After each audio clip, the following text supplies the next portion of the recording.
Today I have a special surprise for you. Our previous podcast guest, Kensi Evans, is back, but this time she is interviewing me. Together, we explore how parents can meet their own needs without neglecting their family and their values. You'll learn life-changing steps on implementing the Victory Hour, which is going to lead to increased fulfillment in your life. We examine the importance of balancing personal needs with family responsibilities and barriers that keep you stuck, as well as specific steps on how to improve well-being when it sometimes feels impossible. You're going to love this episode as much as I do.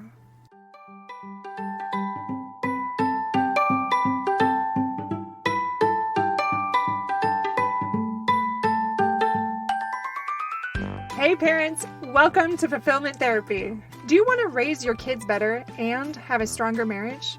Are you up late at night researching marriage and parenting tools and self-care tips? Do you start each day hoping for deeper connections and less chaos, but it ends with family arguments and going 12 different directions again? My name's Kendra, wife, mom, therapist, and growth enthusiast.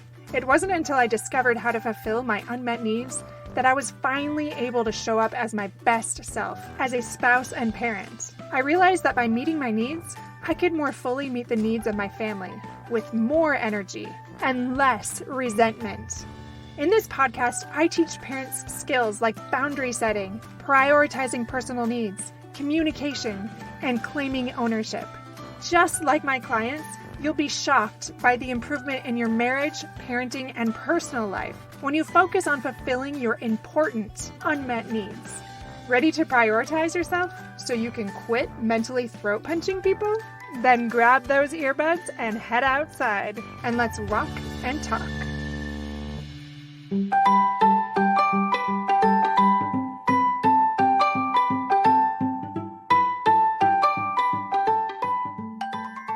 I'm so glad you're here today. I know you're going to enjoy the transformational tips shared and the combined expertise offered that will spare you decades worth of unnecessary pain. But before we start, I just want to give you a quick update. The holidays are at the door, and I know life is a whirlwind. It is for me. But due to some unforeseen circumstances, the retreat price has increased. But don't panic. You'll be given the original price when you sign up and when you mention it on the sign-up form. I was recently researching every single Costa Rican retreat, and I'm happy to report that ours offers 2 to 3 times what, and by far it has the best location with professional training. Most of the others do not offer that, and it's one of the most inexpensive ones, even with the price change. But don't worry, like I said, you still get the old price. You will not find any other retreat like this. The other ones offer food or lodging and maybe yoga or meditation or occasionally a psychedelic drug trip, but don't offer top-of-the-line excursions, not to mention the several that we offer, a like-minded tribe, and top professional resources for personal and family transformation. It is time to act. Sign up now while you still can on fulfillmenttherapy.org. Oh, and bring your bestie or your sibling, or maybe even your sibling's bestie. Anyway, let's jump into the episode. Welcome back to Fulfillment Therapy. Today we have an amazing guest back again, Kensi Evans, although I hesitate to call you guest because this time we have a surprise for you where I'm actually considered the guest. And Kensi is going to be co-host in this regard, because Kensi's potentially looking into doing a podcast in the future. So she's just getting her feet wet a little bit and trying it out. Do you have anything to say to that, Kensi? Well, first of all, thank you for the opportunity, because this is such a privilege for me. And you're just sharing your platform with me to be able to practice this. So I'm really excited. And I'm excited to put you in the hot spot this time. So I'm excited to get to know you a little bit more. Thank you. I know I'm excited. And I've never been put in the hot spot before. So I guess I'll tell you afterwards how I feel about it. But thank you so much for coming on. I have been really excited about this. You are actually the one that threw out that idea the last time we did an episode. You said, something like, I did all the talking, but I wanted to be asking you the questions. And I'm trying to remember what you said after that. And then I thought about it. I was like, that is actually not a bad idea, especially because you were considering doing a podcast. So thanks for putting that out there and putting it on my radar in a sense. Yeah, no, thank you. Yeah, I felt excited about it because sometimes I listen to podcasts and the host is interviewing other people. And so often we get the ideas of other people. Or I know with your podcast, there's a lot of really great tools and resources and the ideas that you share with us. But I wanted to kind of get the background behind those. So that was kind of my dream, is being able to delve a little deeper into your mind by interviewing you. I'm excited. Are you ready? I am so ready. The first thing that I wanted to start with is I wanted to ask you for a little nugget of wisdom that you have gained over the years that if you had the chance, you could share it with your younger self, because I feel like all of us could benefit from that as well. Yes, that's a great question. So one thing that I do with clients is I often do a lot of mindfulness visualizations or meditations. And this has kind of been an ongoing thing that I've refined as I've gone to see what works.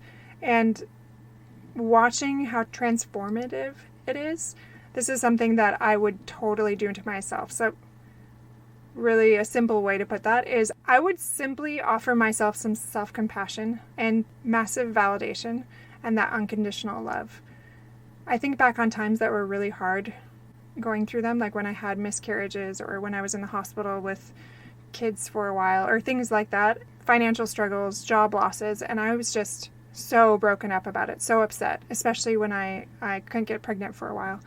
And I look back on that and I think if I could just have gone back and just give myself a hug, if I could just have been like, it's going to turn out so well. It's going to be exactly what you need. You're going to get through it. You're going to have the tools and the resources you need to survive that. You're going to increase in strength and especially empathy. And it's going to be better than you ever thought possible. If I could go back and say that to myself, probably at every stage of life, I would absolutely love to do that. And I think if we could all remember that and kind of tell ourselves that, especially our younger selves, even if it's not a literal thing, Kensi, if we can do that even in meditations, how powerful that is. What I loved that you added too is that it's a current practice that you're doing right now.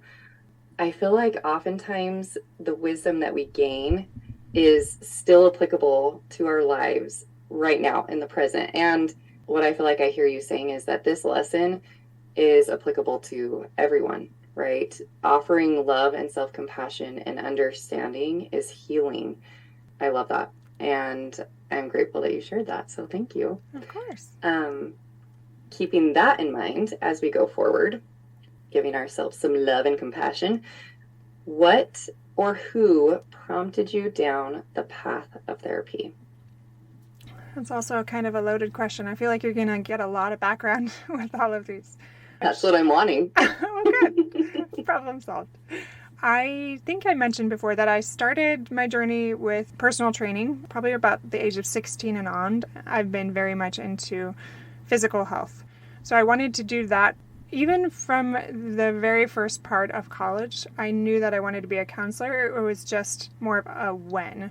So I started with personal training and then knew that at some point, probably after my youngest children were in school, then I would go back and go to school for therapy, for counseling. I really wanted to be either a professor or a counselor, and now I'm very much doing both of those. Not a professor exactly, but teaching and counseling and doing things like that.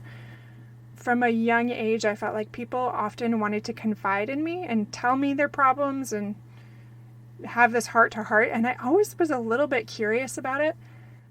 And it wasn't until much later that I think part of it, this is kind of this random fact, but me and a lot of the people in my family have degenerative hearing loss.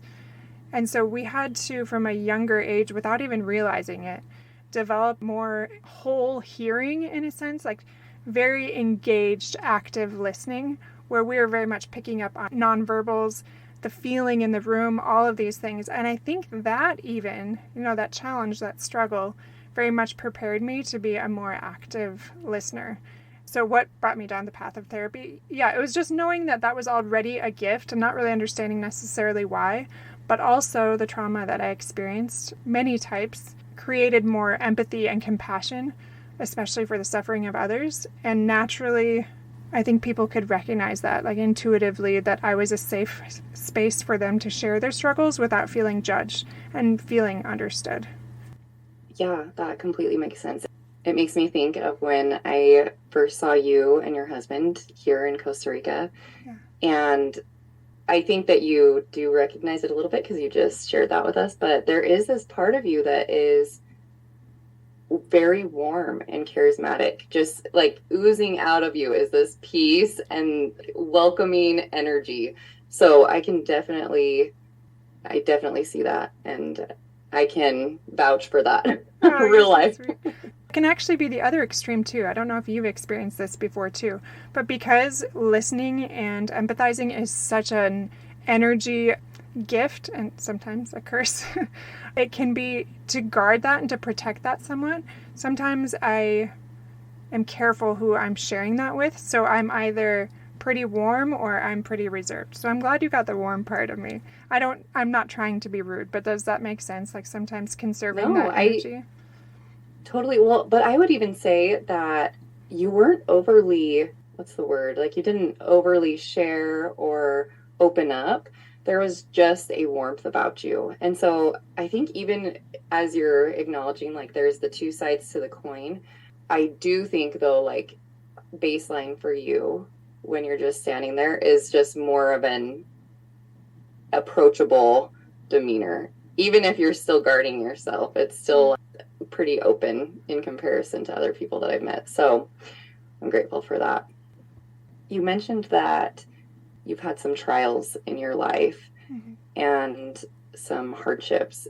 Can you share, or would you be willing to share a little bit about those and maybe how those have impacted or defined your journey and how you've gotten to this place where you want to do fulfillment therapy? Yeah, of course.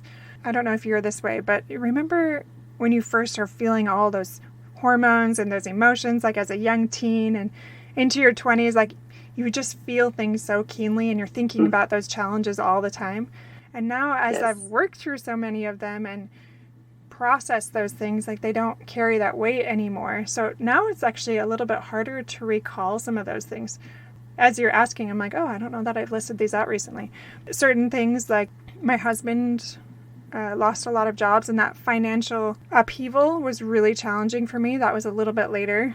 Sexual abuse, I've briefly mentioned that. I don't think I've gone into much detail as a young child, but also even as a teen, that I didn't recognize as abuse until way later. My dad and my brother dying pretty tragically. Fertility problems, 2 miscarriages, one of them possibly twins. I also had 2 premature babies. One of them, I was in the hospital for a while, and then my son was in the hospital for a while. And that was pretty difficult. They prepared me to possibly not make it through surgery because it was very complicated, the case. And that also stopped my chance of having more children, which now I'm okay with it, but at the time it was pretty devastating. I'm trying to think, just financial struggles on and off, and depression, I think even anxiety, perfectionism. I really think that most things I've either experienced directly or indirectly through a loved one. I can't say most things, like I've never been in war or I've, never experienced major hate crimes or anything like that. But as far as the main trials that Americans sometimes face, I think a lot of those I've experienced. Those are really heavy, and that's a lot of loss that you've experienced. How I think a lot of people would relate to that. Even like you were saying, if it's a different trial, I think just that heaviness, the weight that those trials can bring into our lives. And there are different paths to choose. And not that choosing one path or another makes someone bad or wrong or shameful, but how do people go forward choosing something different? Because I see here, and your fulfillment therapy is all about creating dreams and beginning to step into your desires. And how did you get to that place? That's a great question. Actually, I've thought a lot about that lately as I've been working on my own business, rebranding, clarifying my message, all of those things. And I think it came down to part of it, like a sense of necessity. I've learned a lot more recently about responsibility and just taking 100% responsibility for your life. And I don't mean that as, oh, you've been abused, you should take responsibility, or I'm going to take responsibility for my partner's actions that are harmful to me, even just in subtle ways. I'm not talking about that. I'm currently reading this book by Jim Rohn, and I just read a lot. And the ones that really speak to my soul are all about, if you want to change something, you can only do it on your side of the street. So I've really run with that the more that I've learned. I didn't quite know it then, but that pivotal shift for me really did come after my brother died. And I've shared it before, but he died from an overdose, and he was actually doing really well. It was a really heartbreaking experience, especially because my last conversation with him was pleading for him to get some help and to work through his trauma because it was holding him back. It was a really sweet, tender, beautiful conversation. I'm really glad I got to have that last conversation with him. And when he died, it left this hole, just this sadness that he wouldn't have another day to do those things. He wouldn't have any more days to process that trauma, to work through it, to start to lean in and live his dreams and experience a beautiful life that could be his. And I don't mean this from a place of judgment. I really loved my brother. He was incredible. And I hurt that he wasn't able to live that full life. So after he died, it was almost like the chains of fear fell away from me. Now, I still experience fear, but it does not have the power over me that it once did. I lean in so much more because I've learned several times throughout my life, not just with my brother and my dad, but other people as well, loved ones, grandparents, stepdads, things like that, all these people that have passed, that there are no guarantees. And only by taking full responsibility for what happens next can we really experience our best life. Again, I didn't know that then. And let me give you a little bit more background. I know this is a big answer, but I think it's an important one. I didn't even realize, and I'm sure you can relate to this too, just as a mom, and especially when you have younger children, it's like all of those things accumulate for years, many layers, but unprocessed trauma, overwhelmed from being a young mother, just running on fumes, not taking care of yourself. Also, these norms that you grew up with, like learning what is best for you and shedding some and not others, and trying to figure out who you are in this really chaotic, challenging stage of life. And I think essentially I figured out through trial and error and a lot of time, a lot of processing and figuring things out on my own, that really I had a lot of unmet needs. And Kensi, I think we could go off on this topic for quite a while, and we might have even touched on it a little bit before. But especially in faith-based cultures, it's pretty taboo to talk about needs without feeling guilty or feeling shameful. Mm-hmm. And I really neglected those for so long. And it's not until I courageously, almost by necessity though, it very much was by necessity, had to come face to face with those and recognize I cannot continue the way that I'm going. I have to recognize that I need to meet my needs. Otherwise, I cannot show up anymore for my family and the way that I want to. You know, I feel like that story is a consistent one that I've heard from a lot of people, where it's like that dismissal of needs, and then they get to a point where they hit rock bottom and it's out of necessity that they have to begin shifting. And what I love about your model is that you're wanting to help people not get to the place of desperation, but rather kind of tackle it before it gets there. What would you say then if they're listening to you right now and this is all new, right? They're coming, maybe it's young moms, maybe it's moms with teenagers, whatever, but their normal, what they grew up with, is all that they know. Mm-hmm. And so they've kind of denied those needs. What would you suggest to people to gain that awareness, to understand what their needs are, to begin seeing things differently? I guess to gain awareness, what would you suggest? Yeah. First of all, I want you to remember that this is a lifelong journey, gaining that awareness and recognizing your needs. So there's a lot of different tools that I use in counseling and I use with coaching. Some of that is trauma therapy. Some of that is learning assertive communication. It's gaining an awareness of feelings and being able to identify them and then share those with others. And then also set boundaries and maintain them. Like there's so many layers that takes a while often, but the beginning steps are actually really simple. And for me and many of my clients, that starts with just listening to mental health podcasts, listening to this podcast, reading books, just a little bit at a time to expand your worldview and your knowledge and be able to learn what is adaptive behavior and what is maladaptive, or what's healthy and what's not. There's two things that I often say to my clients because these are easier for them to open their heart and mind to, and I've mentioned these before. But the first thing is, I don't even know who first said this, but it's just been circulated so many times. You know that thing where if you put the airplane mask on first, then you can help those around you? It's the same exact way. So there is no shame in putting your oxygen mask on first. When you put on your oxygen mask, you can help people. And there is no in between. Like you can't just ignore that you need oxygen. Well, essentially, that's what we're saying. Your needs, and I'm not talking like I need to go become a movie star and do this and this and that.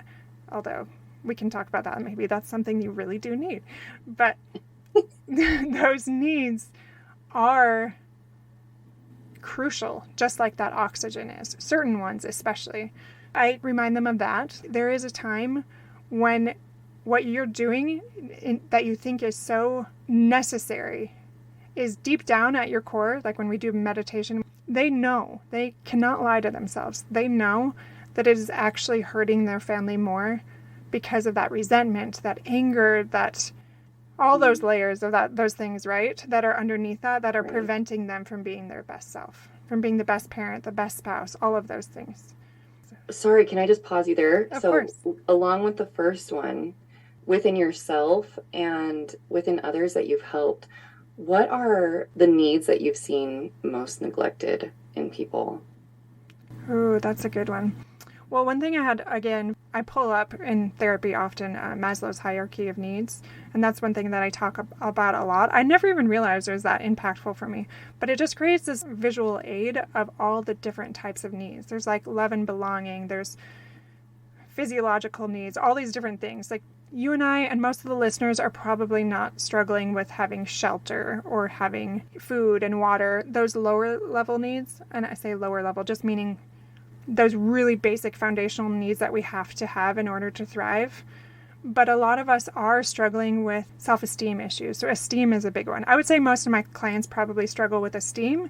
And also, as they get further up, self-actualization, which is tied to fulfillment. But that's creativity and investing in themselves and having passions and really utilizing and understanding their strengths and their gifts. What God has given us, really developing those. And how many mothers neglect that? It just breaks my heart. Yeah. Oh, I feel like that could be a whole episode. I'm sure that you have talked about that. But this neglect, this idea that if we can neglect ourselves, then we are uplifting and fulfilling other people. But I love how you said that and using the oxygen mask metaphor because I don't think that many people, especially young moms, because I totally relate to you, where it was everyone else first, and if I had time, then me, right? And I don't even know if it wasn't conscious, right? It was just like, I am responsible for all of these things, but I didn't include myself in that. And so understanding that, yes, these are a part of our responsibilities, but so is self-love, not just like forcing ourselves to do the things that we should be doing because it's another thing on our to-do list, right? But really looking at it as an opportunity to It was care fantastic, for wasn't ourselves it? as we I want told to care you it for a would loved be. one. Tune in next time for part 2. And quickly in closing, I just want to rapid fire bullet point what's included in the retreats. Are you ready? All-inclusive 6-day and 6-night stay in Guanacaste province, Costa Rica. A luxurious private villa overlooking the bay.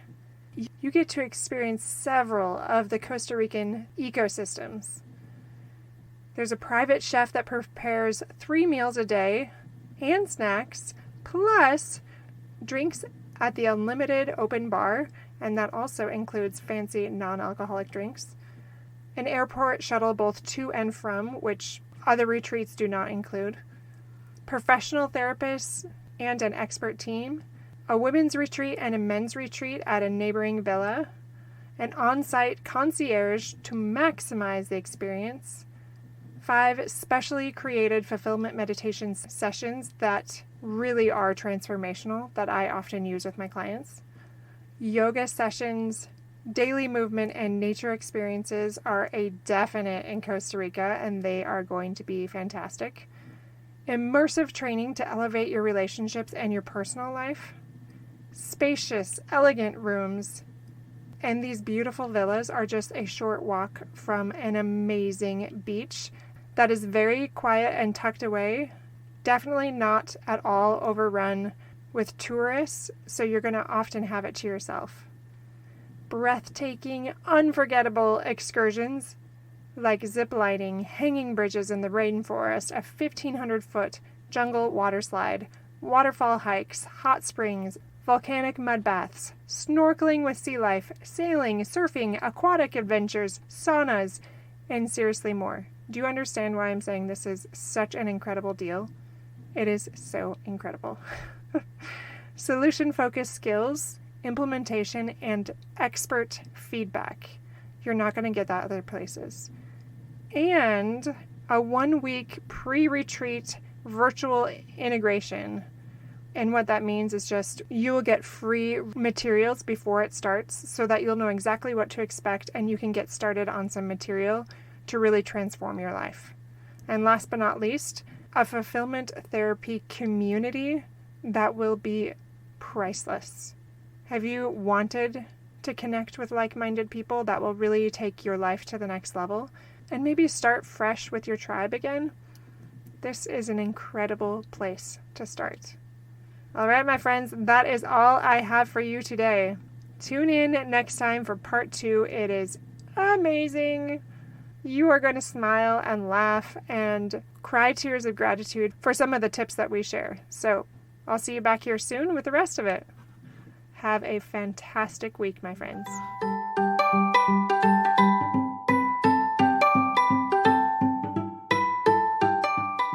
Hey friends, I hope you enjoyed today's episode. If you did, chances are someone else would too. Would you take 30 seconds to share this with a friend who's looking for greater family fulfillment? And while you're sharing, tell me what you think about the show by leaving a review on Apple Podcasts. It refuels me when I hear this podcast is helping you. No matter what your house or your hair looks like, I'll meet you back here every Monday and Thursday morning for more episodes. Until then.